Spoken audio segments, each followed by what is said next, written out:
सारंडा में शीर्ष माओवादियों के खिलाफ सुरक्षा बल के जवानों का ऑपरेशन अब तेज हो गया, जिसमें निशाने पर मिसिर बेसरा, असीम मंडल और उनके अन्य साथी सीधे टारगेट पर हैं। अगर बात सारंडा की कर ले तो सारंडा के जंगल में महज 10 से 12 की संख्या में माओवादियों की मौजूदगी है।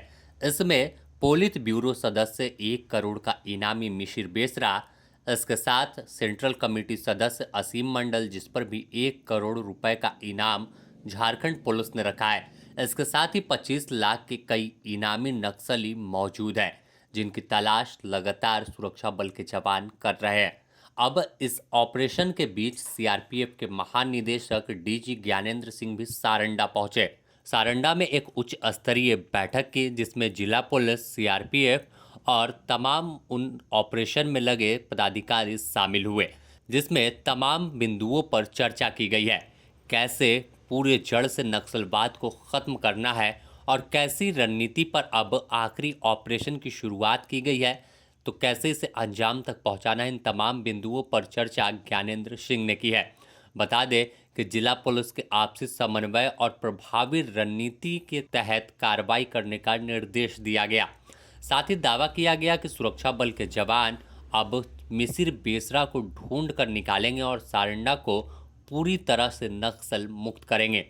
अपने आप में यह बड़ी अब लड़ाई कहे कि शुरू हो चुकी है सारंडा में, क्योंकि आखिरी किले के तौर पर यह सारंडा बचा हुआ है, जहां करीब 4 साल से अधिक समय तक ऑपरेशन चला, कई कामयाबी मिली, कई जवानों को नुकसान हुआ। इसके बावजूद जवानों का हौसला बुलंद है, क्योंकि बीते 21 मई को देखा गया कि एक साथ 25 माओवादियों ने आत्मसमर्पण कर दिया, जिसमें सब जोनल कमांडर से लेकर एरिया कमांडर तक शामिल थे, कैडर थे। हाँ, भारी मात्रा में हथियार लेकर पहुंचे थे। एनसास, एसएलआर, बीजीएल लॉन्चर जैसे घातक हाईटेक ऑटोमेटेड हथियार थे, 2600 कारतूस थे, पिस्टल थी। तो साफ तौर पर यह बताने को काफ़ी था कि सुरक्षा बल के जवानों का ऑपरेशन किस तरह से चल रहा है और इसकी दबिश की वजह से माओवादी अब बैक फुट पर है। और यही वजह है कि अब आखिरी किले के तौर पर बचे सारंडा पूरी तरह से ध्वस्त हो चुका है। बस मिशिर बेसरा, असीम मंडल को अब कैसे खत्म करे, इस रणनीति पर चर्चा हो रही है, क्योंकि का लगातार बड़ी उपलब्धि सारंडा में मिल चुकी है। और अब तक अगर हम 2025-26 की बात कर ले तो माना जाता है कि 2026 के 21 मई को आत्मसमर्पण कर मुख्यधारा में लौटे, जबकि 2025 में भी 10 माओवादियों ने सीधे डीजीपी के सामने हथियार डाला था और मुख्यधारा में, यानी लगातार जो ऑपरेशन चला, कार्रवाई तेज हुई, तो 35 नक्सली जो कुख्यात थे वो मुख्य धारा में लौटकर नई शुरुआत की। अब बात कर लेते हैं ज्ञानेंद्र सिंह की, सीआरपीएफ डीजी की, क्या कुछ बैठक की। तो बैठक का आप महत्व इस बात से समझिए कि देर शाम शुरू हुई बैठक जो है रात तक चली, और इस बैठक में समीक्षा की गई कि अब तक नक्सल ऑपरेशन में कितना कामयाबी मिली, कितना हथियार बरामद किया, कितना बंकर को नष्ट जंगल में किया गया है, साथ ही आईईडी का जाल कितना था और उसे कितना डिकोड सुरक्षा बल के जवान अब तक कर पाए हैं।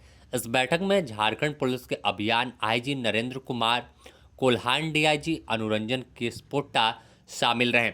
साथ ही क्षेत्र की भौगोलिक स्थिति, सुरक्षा बल के जवानों की तैनाती कितनी की गई है, कितना और अतिरिक्त फोर्स बढ़ाया गया है, इस पर तमाम अधिकारियों के साथ सीआरपीएफ डीजी ने चर्चा की है। और साफ इशारा किया जब मीडिया के सामने आए, बैठक में से जो जानकारी निकलकर सामने आई कि दावा डीजी ने किया है साफ तौर पर कि मिशिर बेसरा, असीम मंडल को जवान ढूंढ कर निकालेंगे और सारंडा को पूरी तरह से लाल आतंक के जो जाल है उससे ख़त्म करेंगे और एक नया सवेरा सारंडा के लिए आएगा। अगर बीते दिनों की बात कर ले तो कई ऑपरेशन हुआ, कई मुठभेड़ हुआ। अगर जनवरी की ही बात करें तो तूफान जी जैसे जो शीर्ष माओवादी थे, सेंट्रल कमेटी सदस्य थे, अनलदा, उनके साथ 17 कैडरों को सुरक्षा बल के जवानों ने जंगल में मार गिराया। यानी ऑप्शन दो दे रहे, या तो आत्मसमर्पण कीजिए या फिर मुठभेड़ में मार गिराए जाएंगे। ऐसे में इसी का दबाव, सुरक्षा बल के जवानों का दबाव नक्सलियों पर पड़ा कि एक साथ 25 नक्सली तो 10 नक्सली हथियार डालकर मुख्य धारा में लौट रहे और नई शुरुआत कर रहे हैं, जिसके बाद उन्हें तमाम सुविधा सरकारी दी जा रही है, सरकार की तमाम योजनाओं से जोड़ा जा रहा है।